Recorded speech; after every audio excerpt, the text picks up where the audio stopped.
Kaloy, breakfast is served. Tikman natin itong padala ni Chef JR this morning. Alright, ito ang favorite nating part ng umaga natin nga. eh. Sabihan mo muna. Ano, describe it. Masarap. Okay. Kulang ng Matamis, kanin, maalat. pero pasarap. Parang may pagka manamis-namis siya eh, pero talaga swabe, kainin ng boneless bangus belly. Kasi wala kang pagkatinik na Ay, oo nga diba? naman. Manamis-namis na may anghang.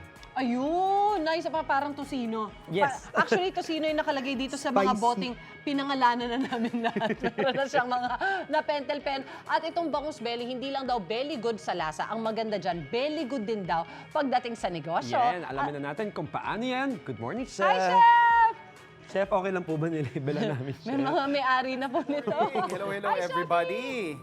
Hello, everyone! Eto, sobrang solid ng food adventure natin this morning kasi nga, lahat naman tayo, paborito natin ng bangus eh. Di ba, kadalasan nga, napeprito yan, napapaksiw, sinigang. Pero, dahil nga sa food adventure natin this morning, level up yung bottled belly bangus na i-feature natin. At eto, isa sa mga pinaka-bestsellers nga nila is yung belly chunks na tosino yung flavor. At syempre, para i-share sa atin yung kanilang sekreto kasi yung negosyo lang nila ay umaabot lang ng 200 to 300,000 na kita. Makakasama natin this morning si Ma'am Ana na nagpasimuno ng gantong napakagandang negosyo. Ma'am, good morning po. Good morning, Chef. Ayan. Ma'am, paano ninyo naisipang pumasok sa pagbebenta ng mga gourmet or mga bottled belly ng bangus? Actually, sir, galing po, OFW po kasi ako. Oh, nice. Then, nag-decide ako na kasi hindi naman lagi tayong malakas na nasa Totoo. abroad. Opo. So, naisipan namin na magkaroon ng sariling negosyo, which is yung bangus. Panalo, And then, panalo wala yan. pa ganong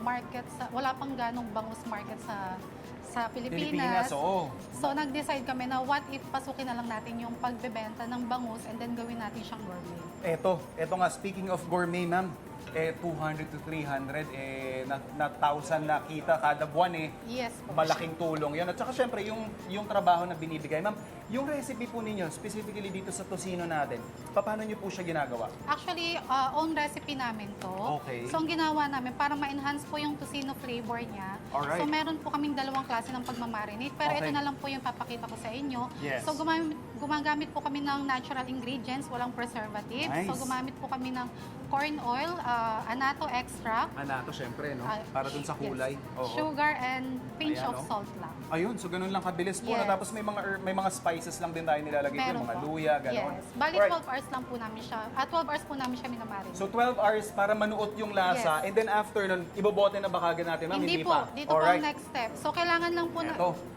Okay, sa pagluluto po ng bangus tocino, hindi po pwede yung volume. So, maingat po kami para hindi po masunog. Madudurog, tsaka masusunog, yes. no? Okay. So, ganito po yung ginagamit namin, small frying pan. Then, low heat lang po, tsaka Okay. mo siya ipa-fry. So ito na yung ginagawa Opo, natin, yan ma'am, na no? po So yun. low heat lang para yun nga hindi madurog yung laman. At hindi po masunog din kasi may sugar. Importante yon. Tapos after po natin siyang ma-fry ng kaunti, ano po yung susunod? ma'am? After po niyan, mag-add lang po tayo nitong extract natin para Ito mas na yun, ma-enhance yung pa pampalasa pa. So ito po yung kanilang additional flavoring na nilalagay para mas tumitingkad. Nakikita ninyo medyo pale yung kulay.